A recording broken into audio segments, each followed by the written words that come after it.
સુરત શહેરમાં વધુ એક ફ્લાયઓવર બ્રિજ લોકોને થશે અર્પણ।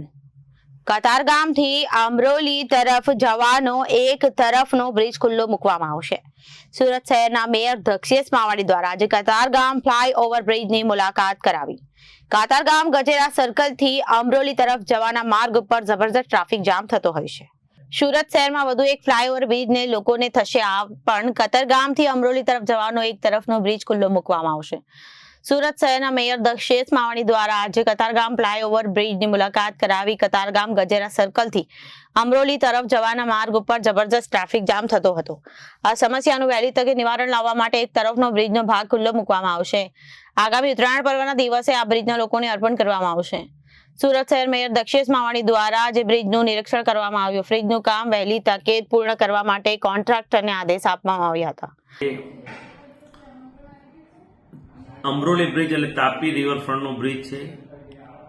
એ બ્રિજ જેવો પૂરો થાય સુરત બાજુ તો એક રત્નબાલા ઓવરબ્રિજનું કામ શરૂ છે।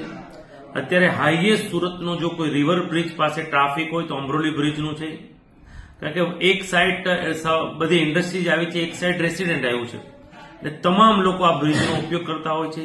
એમાં રત્નમાલી પાસે ખૂબ જ ટ્રાફિકના ભાગરૂપે મહાનગરપાલિકા દ્વારા અત્યારે ઓવરબ્રિજનું કામ શરૂ છે।